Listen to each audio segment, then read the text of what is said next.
or just like in a feel good spot where I'm not thinking about all of my shoulds or what needs to be done or however, and I'm just taking space for myself, is where inspiration comes.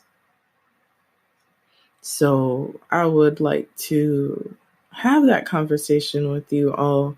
You can hit me up at Liz Flo on Twitter, and that is LYS as in Sam Z FLO. I've really, really thought about how inspiration comes in making the space to have space to create. Sometimes I tend to think about, I really should be writing right now. I really should be doing this. But what I'm really doing is being on my couch or laying or eating and not writing while I'm eating.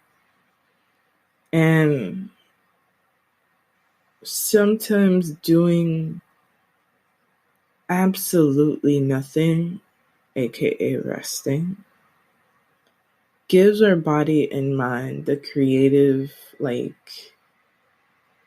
space to do and reform ideas. Because if you don't have time to think, then how are you going to create something? So I went to DC and experienced the African American History Museum, and wow, what a intricate, intellectually put, sincere collection of history. We had walked past it to go see the monuments, and my mom was like, hey, I know that's the museum you want to go to. I hope Black people created it because it's all brown outside and it's so nice. And take a picture. And I'm just like, Mom, it's so hard. But, what else? You got to take pictures. And to go inside, I got lucky. It was during the week and there were openings to go, so I was able to secure my ticket, and it's really VIP. You just walk right in, show them, let them scan your thingy, your QR code or whatever, and boom, you're in. I first went upstairs to all the interactive levels. There's stepping, so you can learn how to step with the virtual people, and there are different virtual artifacts, where you see outfits and cars and different clothing of certain times and tools that were used of that time. There's a section to find your family lines. You can record or register yourself, and at a certain time, they do something. But you can do it by last name, and that's really cool. You can sign up and find family. There's a hip hop section, which fave. It was really, really fun to see, to read, to look at, and experience just the transition, the people, the beginnings of where it all began. And then I went all the way down to the meat of the museum. And I find it fascinating that they did it down to up, which is really dope, I think. Because that's definitely how the history of Blackness started in America. And I did get lost a little finding my way down to said elevator, but it's cool. It got a little dark heading down, and I was like, I don't care if we're at the African American Museum. I'm come right back up and figure this out. There's like a map and everything. I am working on it, but I still don't like asking people for directions. So I eventually did find my way. It didn't take that long. And what it is we all collectively gather into this elevator, and it takes us further down into, I believe the year is 1619. The pictures are on my phone. In 1619, they have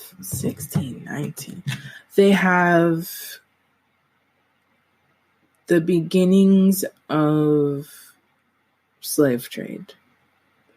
You know, Africa already was trading and they had their own thing going, but it wasn't as lucrative as when said Americans came over to delve in this trade.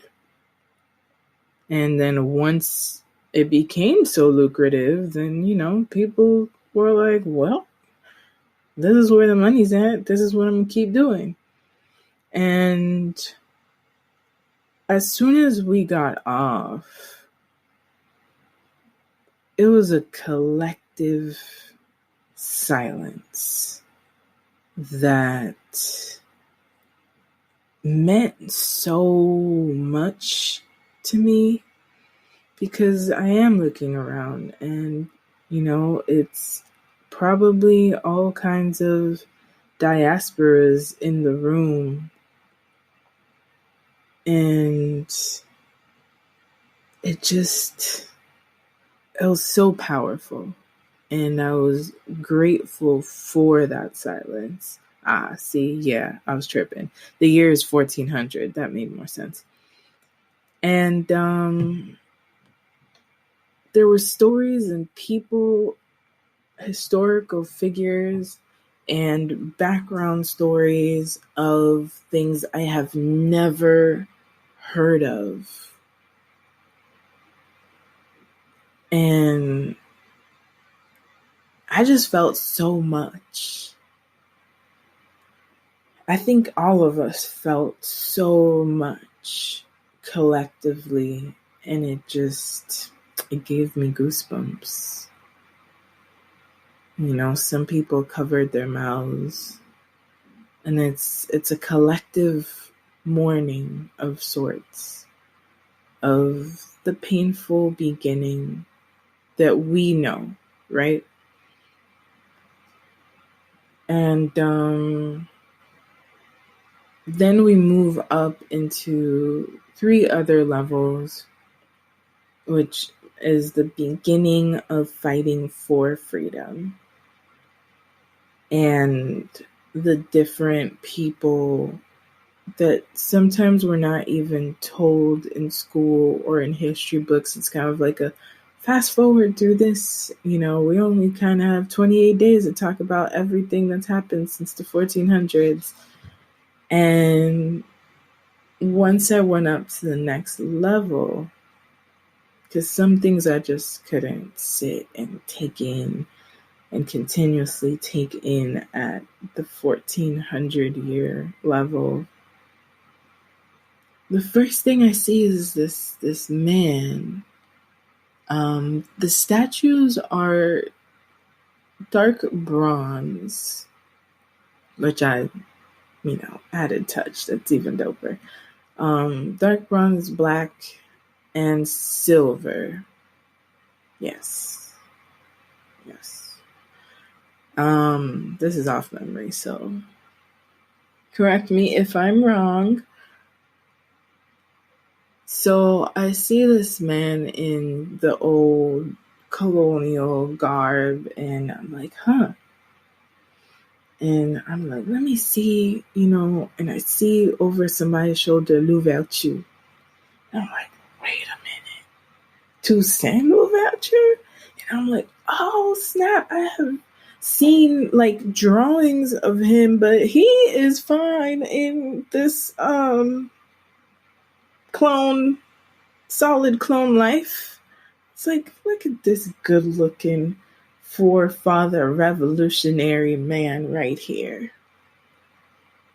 And for those of you who don't know, Toussaint Louverture is one of the main components of the fight and revolution for freedom of Haiti.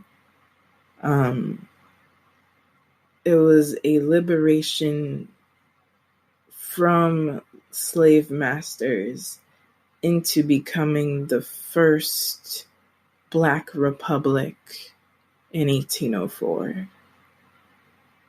And so to see Haitian history added into African American history is exciting for me. And it just started off like really, really well for me. And from there, I learned of people I've never heard of. When freedom is spoken of, freedom fighters in African American history, women, the faces of women in the movement before it was a whole entire thing. And it was fascinating to see these fierce faces holding guns, and it's just, yes. And then in the next floor, you're able to see the civil rights movement. Oh, and in between each floor is a transitionary video that gives you kind of like a backstory before you go into the next level. A video, it's on a prompter. Ooh, do we still use prompters?